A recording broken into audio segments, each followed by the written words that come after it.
Hello, everyone, and welcome to episode 10 of the Drew Kennington Show, coming to you live, as always, from the beautiful and sunny Indianapolis, Indiana. Off the top here, I do want to say it has been a tough go-around getting this episode started. I am recording this Monday. We'll get into why here in a second. After work. So I am on single dad dog duty once again. And let me tell you, bro, usually I leave the door open so she can kind of come in here and do her thing and hang out and chill while I do this, and she doesn't feel alone and anxious. But, bro, she's been doing too much, man. I've already recorded 2 intros to this episode that I've had to scrap. First one was 3 minutes long. Second one, I got 5 minutes in. I had to scrap the whole thing because she was just doing too much. But I, unfortunately for her, I guess, had to kick her out of the room. And I think I have it situated now to where she will leave me alone for a little bit. But I mentioned that it is Monday that I am recording this. As my avid listeners of the show know, we typically record on Sundays. So you may be like, Drew, why are you recording on Monday? Well, my fair viewer, that is because yesterday, March 29th, was my birthday. Yes, thank you for the happy birthdays. If you want to get me a belated birthday present, drop a comment, subscribe, like the video. If you're on Spotify, rate 5 stars. You know the whole deal. Maybe go follow on TikTok at the Drew Kennington Show. I didn't want to record on my birthday. I didn't feel like coming up here and doing an episode and potentially having a bad episode, and then that funk just kind of following me throughout the day. I didn't want all that. It was my day. It was my special day. I wanted to have good vibes, and I did. I had a great birthday. I really just chilled. It was a long week, so I needed a day just to relax. So I just chilled all day. I went to breakfast, and then later in the evening, went and got some dinner with my fiance, and we had a little fun in the Bottle Works area.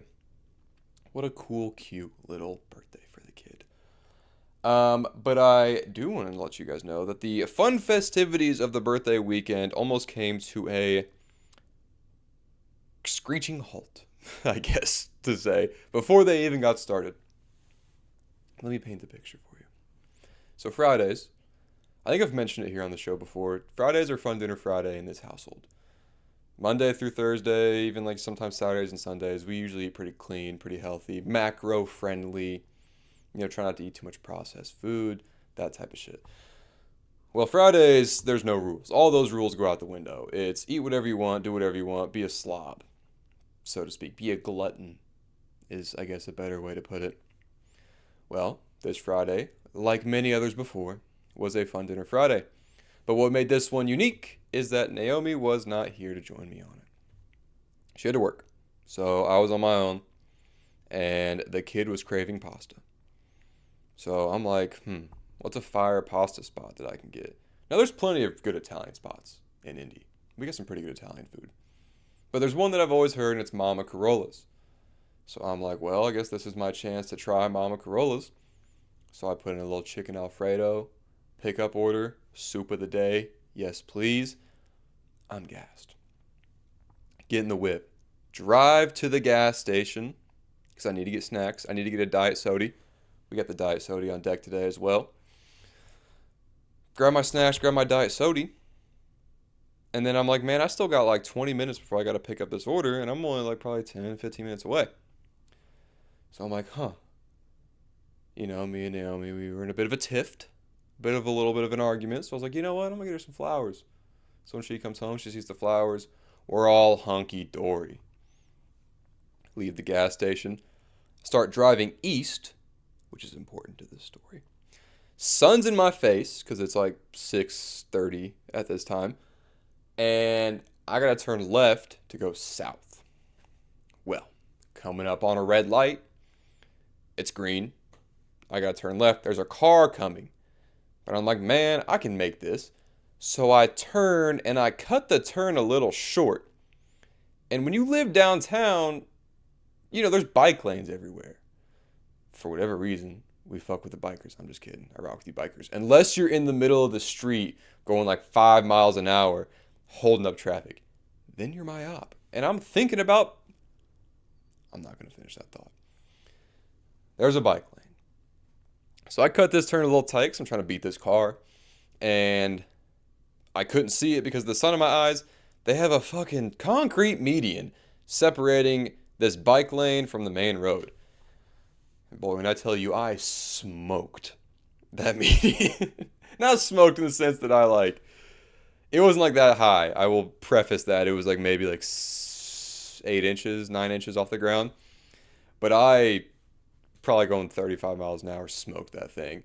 Whole left side of the car lifts up, the whole thoom, thoom. And then I'm thinking, I just fucked something up. Look at my dashboard. The little tire deflator light comes on.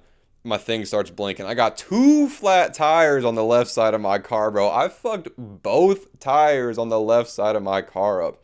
And not even just like not that bad. Like, I ripped holes in both the tires. I'm able to pull it off to the side of the road. I'm in some residential neighborhood. I look at my car, bro. 2 flats. Both of them are like, they're ripped. I'm like, oh. So I get back in the whip. And let me tell you, there was probably a 15 to 30 second window where I had to make a choice. I sat down in the car. Mind you, I haven't eaten dinner yet, so I'm hungry. And long week. So I'm like already kind of frazzled.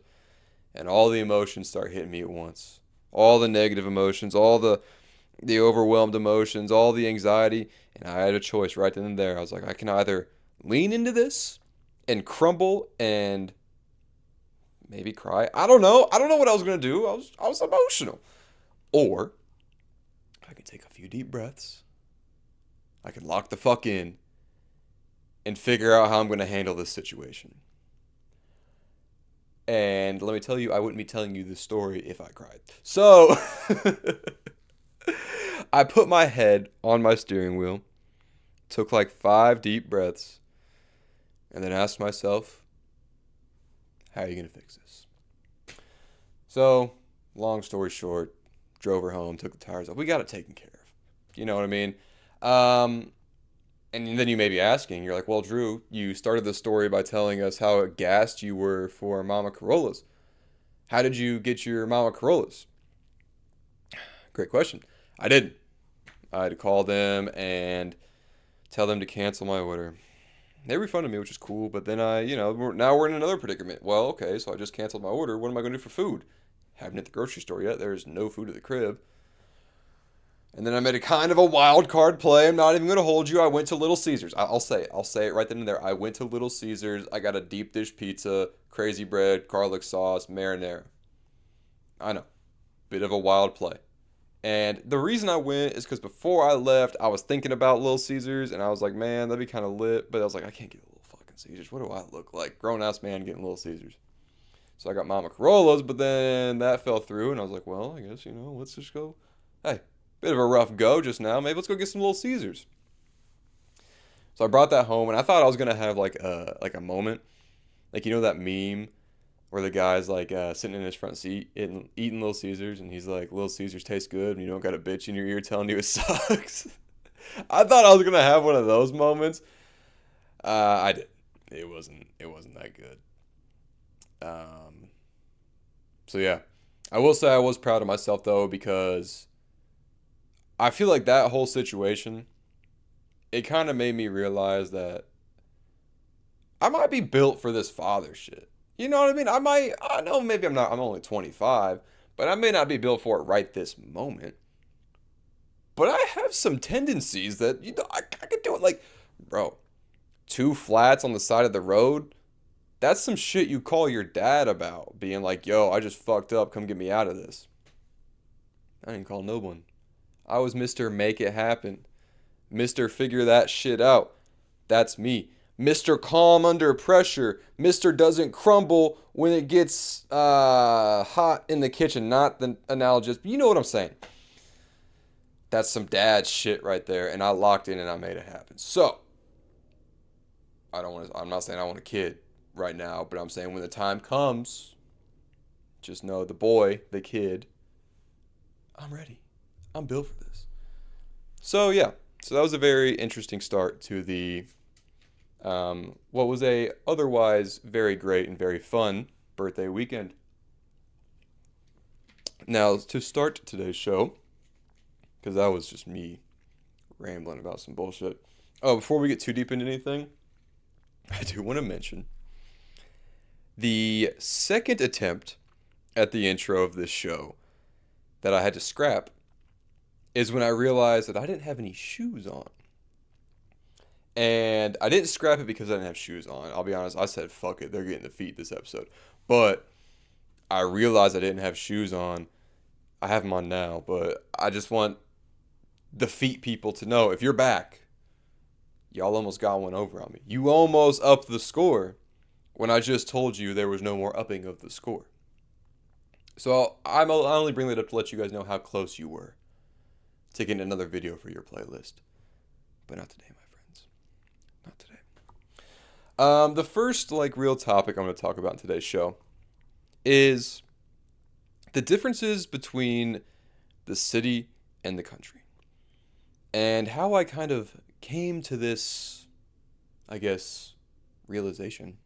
Not really, but this new job I started last week, it has me working out in a more rural area to start, which is, sorry, I just burped, very similar to where I grew up. I grew up in a very rural area.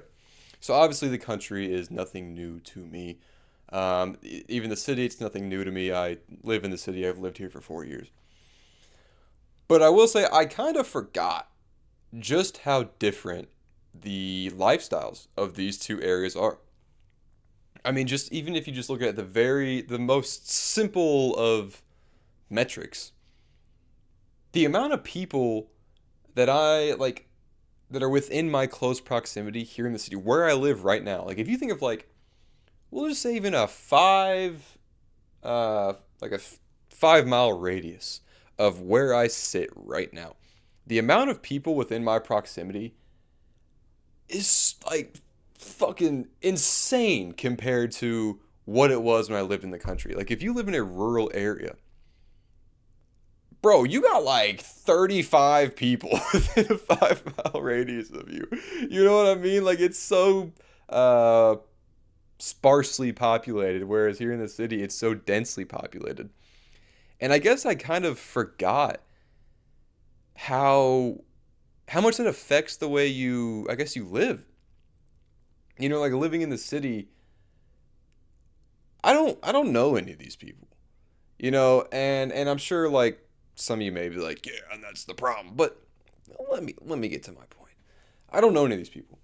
I go to the same grocery store at roughly the same time, at generally the same day every week. I don't know any of those people in there when I go in any time. I don't recognize any of those people. Except for this one old lady. I've seen her a few times, and she always be yapping to me.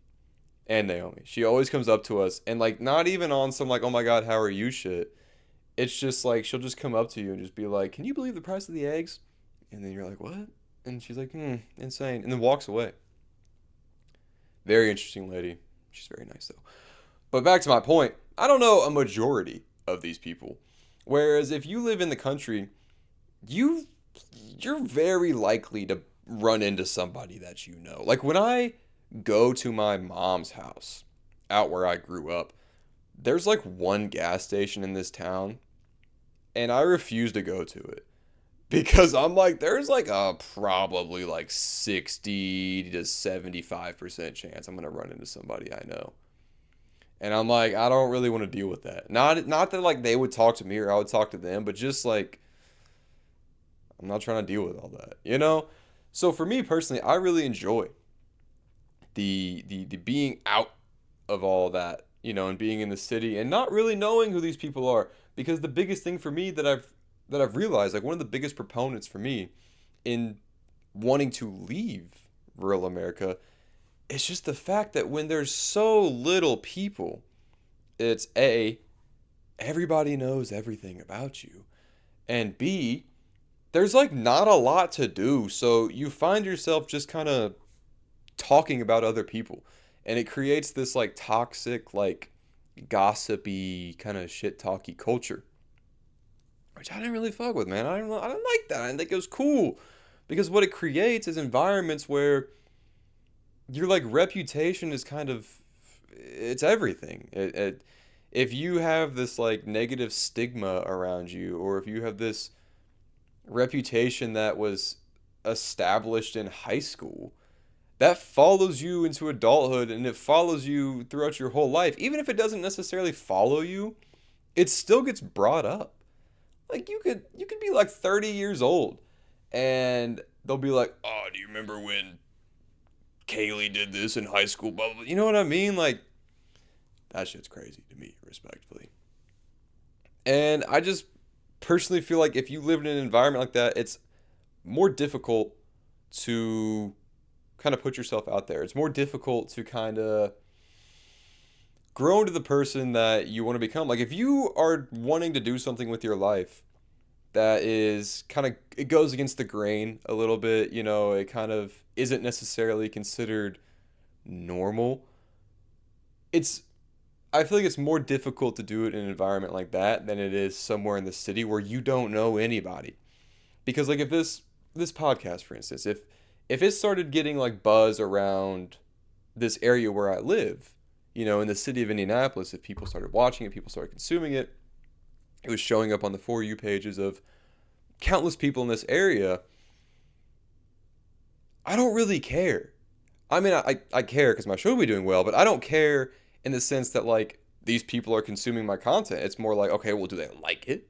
You know what I mean? Like, are they enjoying it? And it's like, no, they're not. It's like, okay, whatever. But it's like, oh, they are. It's like, oh, sick. Whereas if I were in a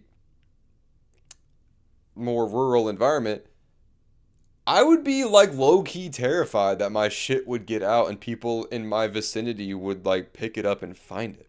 Because even now, bro, like I haven't lived out in the sticks in I mean, it's probably been since like I was like 19, so 6 years.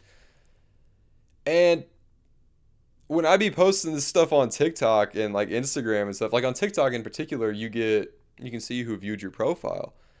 And I'll see people who I haven't seen in 6 years. I don't want to say 6, 7, but I keep almost saying it this episode. It's kind of annoying. But I haven't seen him like 7 or 8 years. And they'll view my profile on TikTok. And I still get this like little sense of like anxiety that they're viewing my shit. That's like, oh, they found it. What are they going to say to the other small town people about it? Are they in their like little circles yapping about me? And then I gotta walk it back. So I'm like, A, like you're not that important, and B, even if they were, who gives a fuck? But still, there's still that little bit of anxiety of just like, oh, these people found it, because that there's the chance of people talking about you and it. So it just kind of sucks, and I kind of realized that. I guess I had kind of forgotten this past week being in that like smaller, environment, smaller town environment, because you're around people who live that and you kind of see their tendencies, you kind of see the way they move, and you're like, oh, like I haven't been around you guys in so long that I forgot. Because like I don't hang out with people that do that. The only people I still kick it with that are from my town where I grew up are the people that like aren't like that. The people that are chill, that'll just like let me be me, I let them do them. There's no like whatever the he said, she said, reputational high school bullshit. Like I'm not doing all that. Like what do you mean you're 35 years old talking about high school, bro? It also doesn't help, I'm watching One Tree Hill at the moment, and that's all about a small town in high school. But yeah, man, I just kind of it like re-invoked those thoughts and those feelings within me, and it was just kind of like I'd say a good reminder that why I got out, and just kind of shows how far I've come, because I can almost say with 100% certainty I would not be doing this or be able to do anything remotely close to this if I had never, taken that leap and branched out and left my small town. So if there is anybody listening to this who does currently live in a small town and you want to do something that kind of goes against the grain, isn't normal, it goes against the status quo, but you're afraid, I would recommend trying to get out. I would recommend trying to find an avenue to leave, to go somewhere else, move somewhere new. There's plenty of towns and cities and like larger environments that are way more accepting of you doing something different than a lot of these smaller towns are. So if that's an avenue that you're trying to go, maybe just, I know it's a lot easier said than done, especially in today's America, but just try. See what you can do. See if you can maybe you lock in and tap in with like one of your friends who also wants to be on the same time as you. Maybe go to college. You go to a college town somewhere far away. Whatever it is, do what you can. Lock in and figure it out. So that was kind of something I realized, I guess, this week while working this new job. And something else along the lines with this new job that I realized is meeting new guys is a very interesting experience.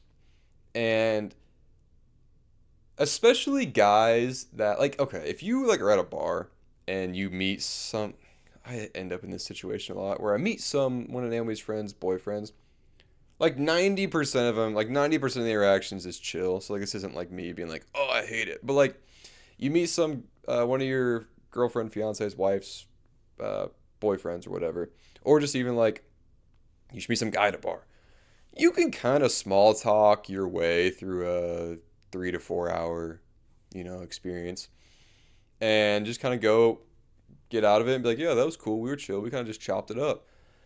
But when you're working a job with a bunch of new guys who you're going to see like 5 days a week for the next foreseeable future, yeah, like just a little bit of a different experience because you kind of have to be more mindful, I guess. Like you could fuck up on like I said, a 3 or 4 hour first time meeting some guy thing, and it's just kind of like, oh, that was weird, but I may A, never see him again, or B, if I do, it might be for a few months. So the statute of limitations will have passed on that one.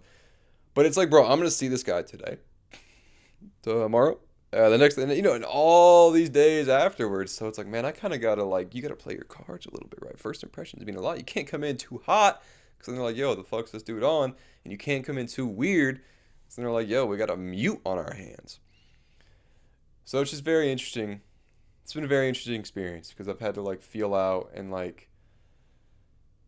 yeah, just go a little bit out of my comfort zone because I'm not very, believe it or not, I'm not very extroverted. So I kind of have to lock in on that. But it is funny how with most guys there's, I don't know an exact number, but there's a handful of topics that it's basically what are you into? It's sports, music, drinking, what else we got? Vehicles, like motorcycles, cars, whatever, movies, shit like that. There's a handful of things that it's most guys kind of, you may not like all of them, but there's a Venn diagram somewhere where I'd say a vast majority of guys, you kind of cross somewhere at some point. And you're kind of just feeling out, you're feeling it out, trying to figure out where it is you cross with these guys. You're kind of just you're almost on a date with them. You're like, yes, what kind of music you listen to, man? And then you're having that conversation, and you're like, oh, fuck, we don't listen to anything of the sorts. You're like, oh, yeah, okay, how do you feel about sports? You don't watch any of them. Okay. And it's but you can't back to back these questions because then you're now you look anxious, you look needy, you look I don't know what the word I'm looking for is. You're almost like a pick me in a way. So you kind of got to space them out properly. Monday they get the what kind of music into? See how that one goes. And then maybe Tuesday or Wednesday you kind of hit them with another. You know what I mean? You got to space it out properly. So it's just funny. And especially when you're in a group setting, if you're the new guy in a group, you gotta at least for me, I have to like observe the group and see how the group interacts before I even like try to engage with the group at all. Because especially in a group setting, kind of like what I said about small towns, when you're in like a lower number of people, it's like if you fuck up and then like the group kind of looks at you like, what the fuck is this guy on? You're out. So you got to observe the group before you dive in too heavy. But one thing with guys that never fails to meet up, like the common ground that any guy you can find and you can meet them there, it's humor. If you can figure out what jokes to crack to a guy, this is tips for the ladies too. If you're trying to get, in some dude's pants, and my other guys out there, not okay. If you're a guy trying to get in guys' pants, yes, you can do that. But I'm talking about like my guys who are like trying to like make more guy friends. Figure out what makes them laugh. It's that simple. If you can figure out what makes a guy laugh, what's a surefire hit, bro, you'll win them over so easily. It's so easy. Because dudes we love to chuckle, man. We love to crack funnies. We love the hee-hees and the ha-has of life. So, figure out how to make people laugh, and you'll get in their good graces. All right, that's, I guess, the end of the new job segment. I guess we can kind of get into our weekly observations here. I have to pull them up on my phone. I usually do like a Google Doc kind of off to the side on my laptop, so I'll have like half the recording software, half Google Docs, but I didn't do that because listen, man, whatever, I'm not going to do all that. I was going to do some whole spiel about some bullshit. We're not going to do all that. I guess the first thing I kind of wanted to bring up here is I don't have anything on this. I just want to like bring it up. This whole Drewski and Erica Kirk situation. Insane. Drewski is, I don't know what he is, but he's like, I'm trying to figure like what to compare him to like a previous generation. Like he's the blank of our generation. I don't know what he is, but he's hilarious. I find it kind of dumb when white people get so offended when he paints himself white and like makes fun of us. And I'm not going to sit here and be like, act like, yeah, if the roles were reversed, it wouldn't be like super fucked. Like if a white person were to, do blackface and then start making fun of black people, we'd all kind of be like, oh, fuck, that's bad. But like, I don't know. I guess there is some sort of more like social commentary there that I don't know if I'm necessarily the person that needs to drive that conversation, but there is something there in the sense that it's like, it's okay if he does it, because I don't give a fuck, but yeah, it's not okay if you did it. But anyway, I think his skits are hilarious especially when he does, his whole white guy skits. But what I've just thought is kind of crazy, I guess it's not that crazy, it's definitely expected, is the fact that Republicans, bro, you guys have gotten so soft. Like, you got people, first you got Erica Kirk coming out, which granted, she is the one that got made fun of, even though he didn't necessarily ever say her name. He never explicitly said Erica Kirk. He was just making fun of a white conservative woman. Open to interpretation. But, she's coming out and she's upset, which makes sense. Like, yeah, it's okay. She can be upset about it. I'm not, like, sitting here being like, oh, soft-ass conservative Erica Kirk. Like, no. But it's like these other dudes who be coming out. I don't know exactly. I think Ted Cruz said something. But these other dudes who be coming out just on some, like, super soft bullshit, man. Like one guy was like, he like said how many views it was. I don't know if it was like 80 million views. He's like, 80 million views. I hope you all enjoy hell. It's like, oh my God, here we go. And then they just had these like soft ass responses, just kind of being like, this is what's wrong with America. Like, shut up, bro. Shut up. You guys were just like on fucking liberals' asses because they were soft little soy boys. Snowflakes. That was y'all's. That was your word, snowflakes. And now y'all are the snowflakes, bro. You were the fucking soft soy boys. You guys are getting so offended, man. Like, chill. Chill. All right, it is never that deep, and we're just trying to have a little bit of fun. You know, shit's getting a little crazy out here. We got a lot of wars going on. All right, if we want to try to crack some jokes at the expense of a white lady who, in all regards, has been moving kind of weird, I think we can. Sorry, I just got a phone call. I think we can accept that that's doing too much. I lost my train of thought on that one, so we're gonna move on to the next one. Uh, we live in the golden age of self promotion, and what kind of made me realize this, which this is not a very like nuanced, deep take. I've been finding a lot of new music on Instagram lately. Like in the past, when I would find music, Lyrical Lemonade was like my go-to. That was my spot that I would go to find the newest, hottest, freshest beats. If it wasn't that, it was like the what was it? Discover Weekly or New Music Friday on Spotify. So these are more like industry established sectors. Not saying Lyrical Lemonade was like an industry established thing. He kind of had his own thing, but like these Spotify playlists were for sure just kind of industry pushed. We live in an age now where it's you can do whatever, be whatever, make short form content about it and post it online and promote yourself. I just use the example of music because that's where I've been hitting the vein. Like some of the songs I listen to like every single day are songs I found off Instagram. It's just some dude in his car playing some songs. And I'm like, this is gas. I need this. Add to my playlist. Some kid in his room playing a beat, rapping over it. And I'm like, oh my God. You know what I mean? Dudes' careers are getting made off blowing up on TikTok. It's a wild time. So I just want to like let all of you know that if you got something, I don't know what it is. If you got something that you're like, I like this, I'm good at this, I wish more people would see this, now's the time. Now's the time. Get out there on social media, and you got to post about it, bro.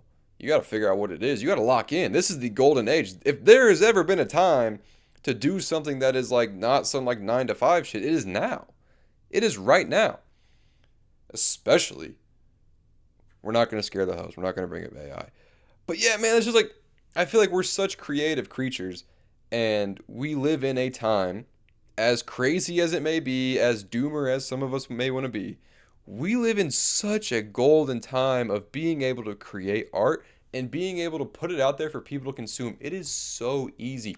I could pick this phone up right now, and in 10 minutes, just see like so much art, so much shit, so much people's stuff, and when in other periods of time have you been able to do that? It used to be so difficult. You almost like had to luck yourself into it. Now you can make your own luck. But it's up to you. You gotta lock in and do it. If you're not locking in and doing it, then ain't shit gonna happen.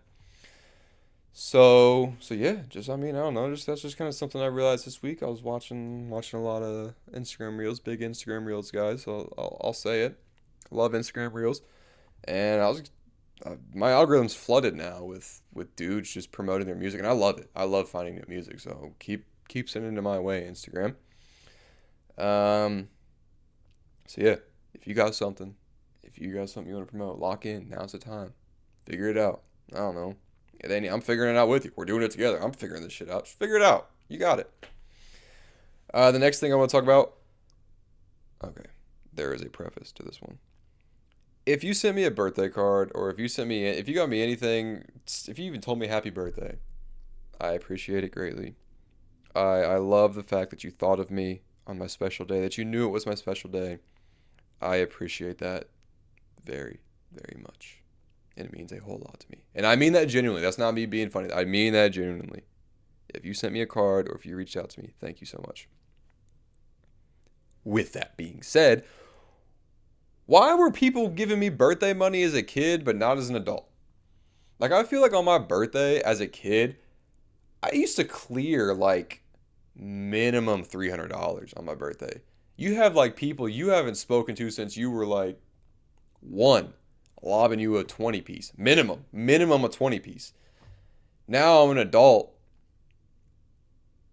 And like people just don't be giving you money like that anymore, you know? And it's just kind of like, man, I need it now more than I needed it then. Then I was buying like now and laters and fucking Tootsie Rolls, bro. I didn't need $85 worth of Snickers. But now as an adult, I got bills. I got shit to pay for. And y'all let me cough up the cheese anymore. I just think it's a little crazy. So, but like I said, I'm not. Hey, if you reached out to me, I appreciate that. But maybe next year, throw me a 20 piece. Minimum, just throw me a 20 piece. You know, I got Zelle, I got Cash App, I got Venmo. I got it all. So lob me a little something. Last thing I observed this week is the wildest quarter of basketball that I have ever seen in my entire life. Let me paint the scene, I guess. So I went to the boys' state championship game. There was two of them. I went to the boys' state championship games this weekend. 4A, which is the highest A in the IHSAA, was Mount Vernon versus Crown Point. And I was pretty gassed going into this game because Crown Point, I believe, according to Max Preps, they were nationally ranked. They were 25-1, and Mount Vernon has a Purdue commit, Luke Ertl is his name. I believe it's pronounced Ertl. So I was like, this is going to be a certified banger of a game. And the first half did not disappoint at all. You know, Mount Vernon comes out a little slow. The Purdue commit, he was looking a little shaky at times, and then Crown Point was just laying it on him. They had this white boy, I forget his name, number 10. He was just all over the floor. He was on his TJ McConnell shit. And then Dikembe Shaw, their best player, menace, bro. He's a dog. So I'm like, oh my gosh, this is crazy. Crown Point's running away with this game. The third quarter starts, and Mount Vernon off rip goes on an 8-0 run. So it was 30-20 going into half. Crown Point was up. It's now 30-28. And Mount Vernon has all the momentum in the world. So what does Crown Point do? They get the ball across half court and just hold it. That's it. So in high school, there's no shot clock.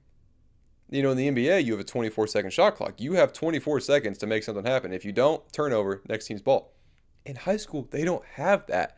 So these boys, I'm not even kidding, just stood there with the ball for over a minute, multiple possessions in a row. It went from like, I think these quarters were 8 minutes long. There was like 6 minutes left in the third quarter. And then it was a minute and a half left in the third. And only like 2 points had been scored. Because there had only been like 4 possessions. It was some of the most insane and most unethical hoops I think I have ever seen in my entire life. Which I will say I was rooting for Crown Point up until this moment. And then after that, I was like, I give it to Mount Vernon. Give them the dub. And they did. Mount Vernon ended up winning. Shout out to them. Shout out Luke Ertl. I would say I'm excited to see you at Purdue, but I'll be honest. I don't care. So I thought that was insane. I mean, the entire arena was booing these people, mind you. Like, the entire arena was booing these kids for standing there. And then Naomi Heggie on TikTok and Instagram, she posted a video kind of like edited together of some of these clips and put it like as the caption of like high school basketball is a shot clock is what it is. Her video on Instagram got over 100,000 views, and there's people just like jawing in the comments at each other about like just whatever, about like how either they agree with it or how they're doing it, whatever. Wild.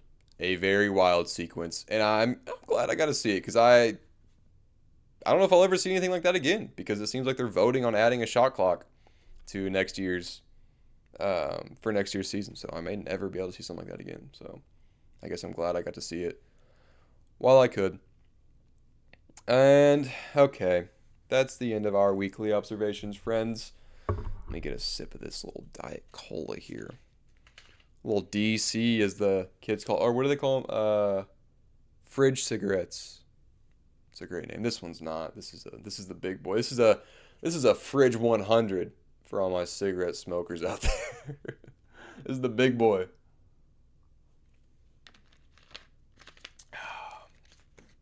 I wanted to close the episode out. I don't know if it's necessarily I guess it is introspective. I guess this is like the introspective topic.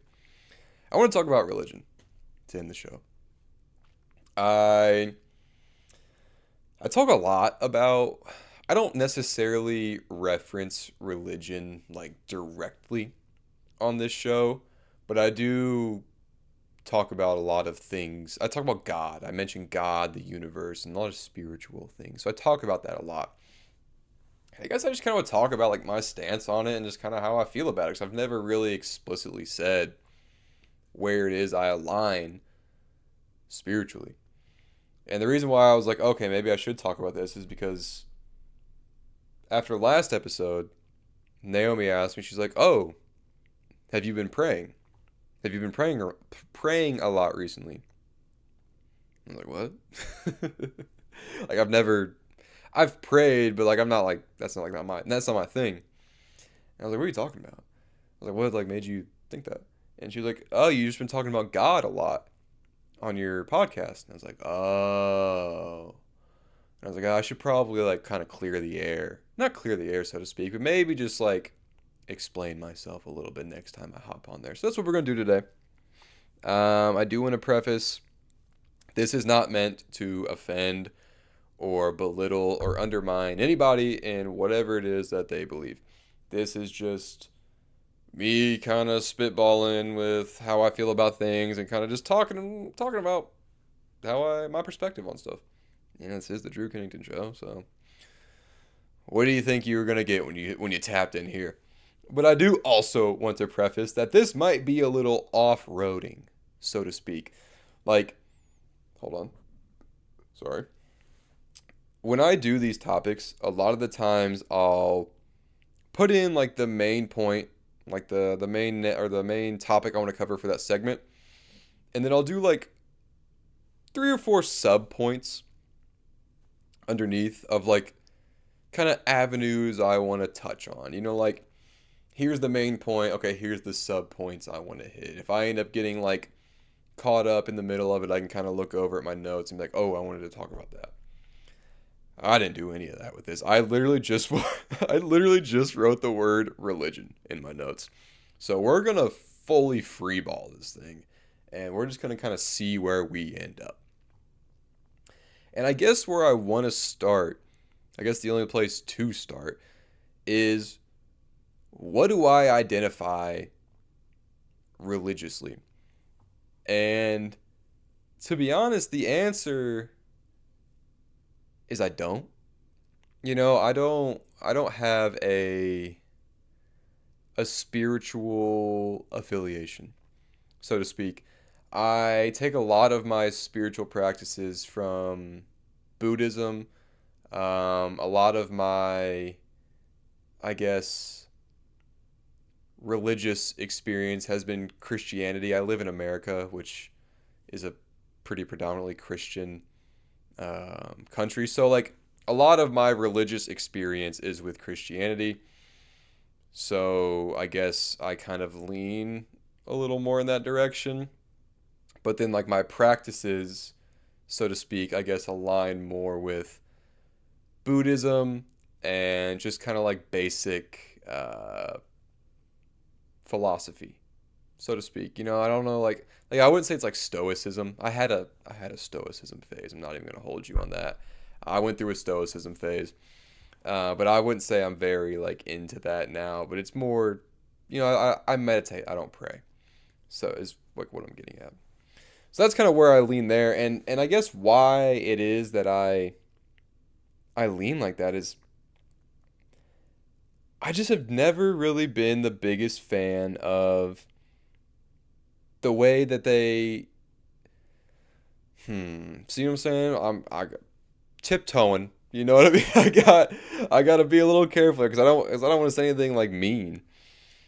I guess I just don't necessarily agree that much with this idea that God is this entity that we have to please. I don't agree that it's like a being that judges us. so to speak. A lot of the things they talk about within Christianity, even a lot of religions in general, is that God, or whatever name they give it in their religion, is like you have to do things to appease God. There's a certain amount of rules you have to follow to make God happy because he is the almighty leader of your religion. So you have to follow a certain subset of rules if you want to make him happy.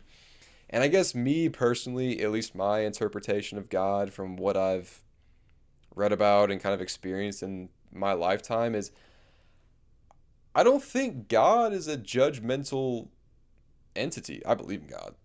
I guess I'll say that.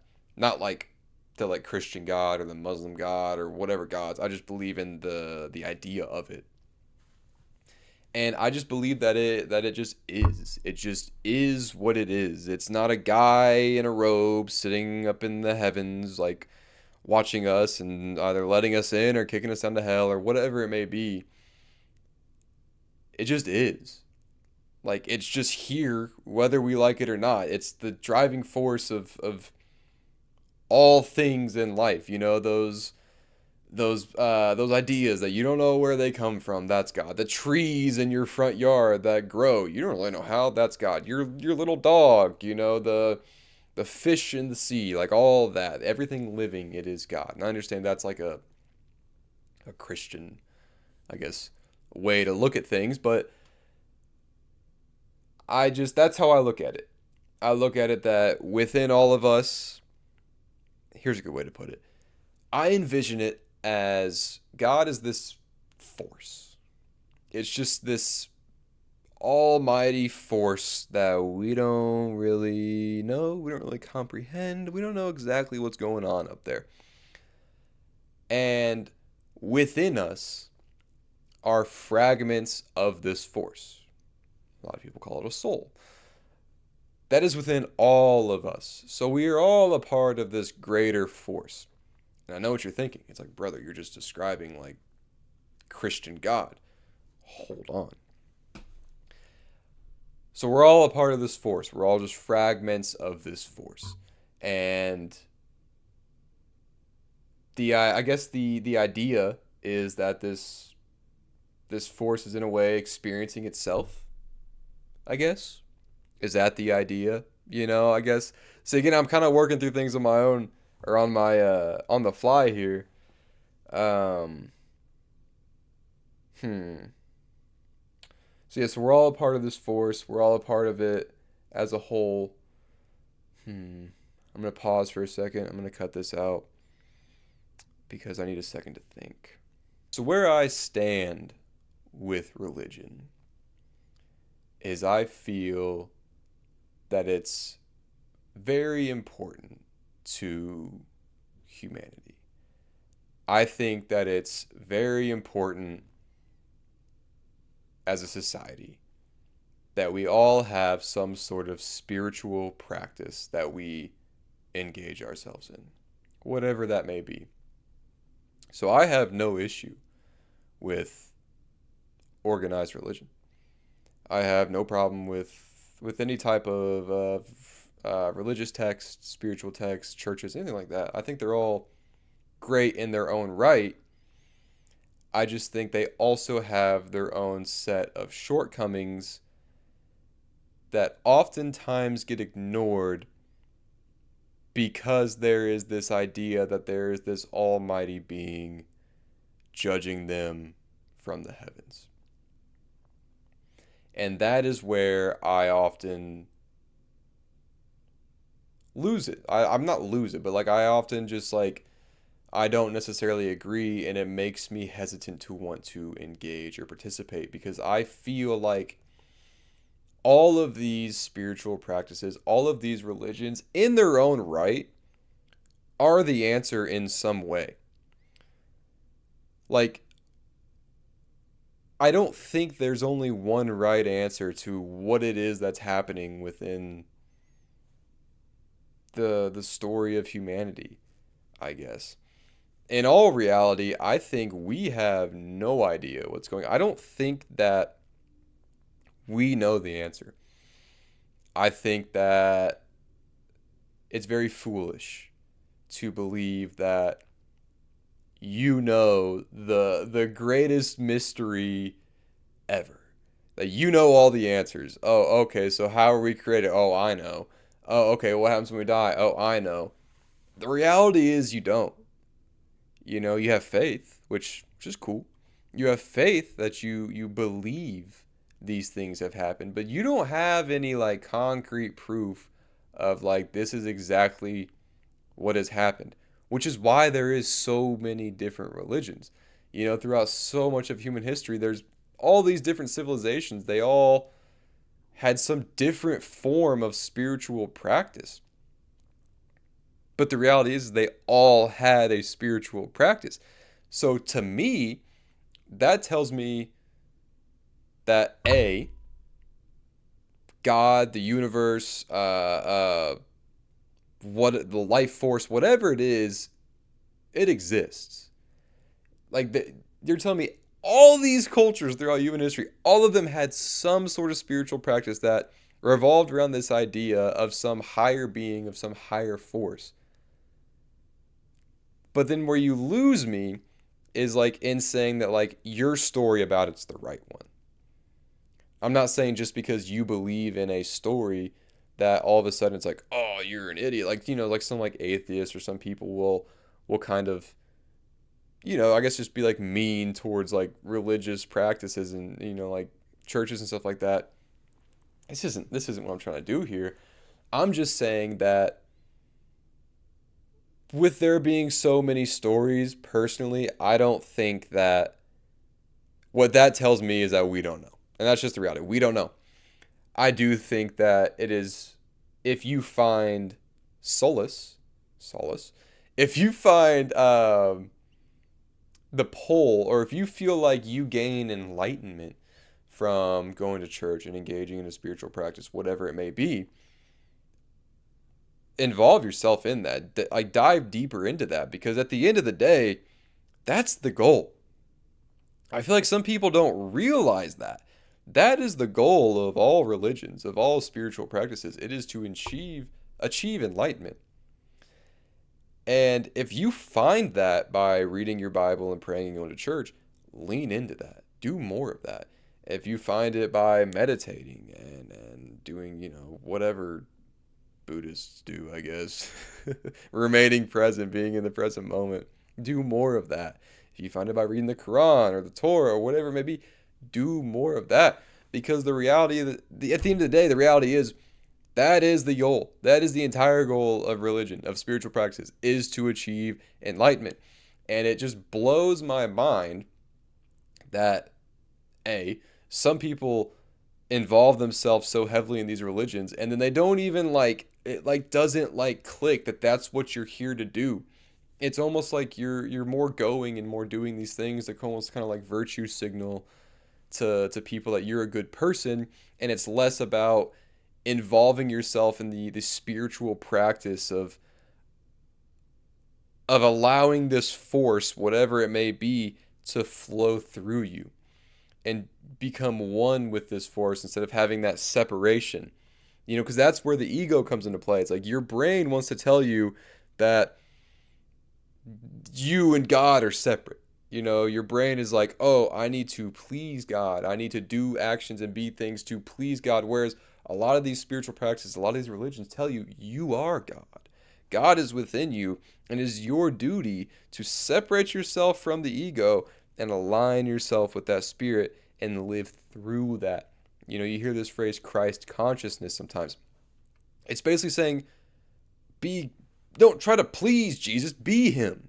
You know, move in the way that he would move. Move in this enlightened state and carry yourself in that way. But that's not always at the forefront of religion. So, yeah, I'll be honest, I kind of just fizzled out there.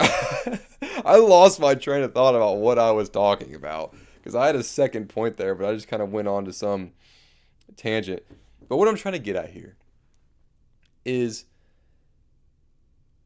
I like religion. I like church. I like spiritual practices. I think all that is super interesting. I think we just need to have an open mind about these things. I think, which is why I personally don't align with one in particular, because I feel like when you align with one, you kind of limit your thought process and the openness of your mind to other ideas, to other experiences, to other potentials. You know, if you say I'm a Christian, then now all of these like questions that you may have about this higher being, this higher power, they're kind of limited because now all your answers are Christian based answers. Do you get what I'm saying? Like if you have all these questions about God, about the you know these spirits, whatever it may be, and you have boxed yourself into one religion, those are your only answers. Whereas if you have an open mind, you can kind of look at it as a whole, as a collective, and then come up with your own answers, your own conclusions, and kind of make your own religion in a way. Because at the end of the day, this is a very, life is a very personal experience. I mean, it's, some would say, the most personal experience. I mean, you live in this body for however many years you get to have on this planet. And yeah, you may be with others, but the reality is it's all you in here. So if you're being told by others who, I'm not saying all of it, but some of them might have an ulterior agenda about how you need to be living, then it's like you're not living your truth. You're not living your own experience. You're just basically, in a way, being controlled by a organization that's telling you, well, this is how you have to live because our book says so. And in my mind, that's a little crazy. I think we should all be able to make our own rules, come to our own assumptions. If you open your mind, if you look at all these different things, you look at them with a very clear, open head, and you're like, I choose Christianity, more power to you. Go do what you got to do. Because there is power in these things. Like, there is definitely people who are very broken, who are very lost, who need some type of guideline to get to that enlightenment. That's what religion is to me. It's a, it's a guideline to enlightenment. It's a hand to reach out to when you're like, how the fuck do I get there? And they're like, hey, come here. We'll show you a path. And if that's the path for you, it is for a lot of people, then you lock in, you latch in on that. That's cool. I fuck with that. But then there's also that saying that it's like the church is supposed to be a hospital for the broken, not a museum for the saints. And I feel like sometimes, man, some people they be sainting up in that museum, if you know what I'm saying. And that's kind of what I don't like. Man, I feel like I've just been absolutely rambling here, but we're gonna keep going because fuck it, why not? Uh, I had an analogy about religion that I think is a pretty solid analogy. I look at it like getting drunk. When you drink, when you drink in general, what is your goal? Just play along here. Your goal is oftentimes to get drunk. That's the goal of drinking. And there's many avenues to get drunk. You could be a beer person, you could be a whiskey person, you could be a wine person, you could be drinking moonshine, you could be drinking mead. There's so many different avenues to take to get drunk. But at the end of the day, your goal is to get drunk. And that's how I look at religion. There's so many different avenues to get there. But at the end of the day, the goal is to reach enlightenment. So if you're judging somebody based off of the avenue they take to achieve this goal, that's just stupid. That's just stupid. Like, we're all just trying to get to this enlightened state of living. And you're judging others because they don't do it the same way that you do. But you guys have the same goal. Like, if I drink whiskey and you drink tequila, who am I to judge you? You're trying to get drunk just like I am. You're trying to get to this enlightened state just like I am. So who am I to judge you and belittle you and act like what you're doing is wrong? And then try to force my beliefs onto other people. It's like, It's like, ooh, yeah, I know you may be a beer drinker, but like you really need to drink vodka. Like, no, no, no, I get it. I get it. You like beer, but like, dude, you have to understand. You have to understand. You gotta start drinking vodka. Like, you see how crazy and stupid that sounds? And like that's how a lot of people move in this like religious space. It's like they start to kind of self-impose their own beliefs like onto you and kind of force you to believe what they feel like you should be believing just because it worked for them. This is not diminishing the fact that it worked for them, but you have to understand it does not work for everybody. So, yeah, maybe if you're one of those people who tries to impose your spiritual and religious beliefs on people, maybe chill. Maybe a lot of people, if they want to talk to you about it, they'll come to you about it. If they want to learn more and dive deeper into whatever it is you got going on, they will find you. I'm telling you, man, this life force thing, whatever it is that's going on, it's a very powerful thing. It'll guide you to where you need to go. So if they're meant to be there, they will find their way there. I have a lot more on this, but I kind of just feel like I've been rambling here. I feel like that wasn't a very cohesive segment. I feel like it was just a lot of me rambling. So I might just end it here because we are over the hour and I do still have to edit this and all that fun jazz. So I think we're just going to call it there. I want to thank you guys so, so much for listening to today's episode. The clips and the Spotify, the YouTube, all that, it's been doing pretty good lately. And it's been pretty cool to see some success, I guess, so to speak, some numbers on a screen going up. It's been pretty cool. So thank you guys so much for that.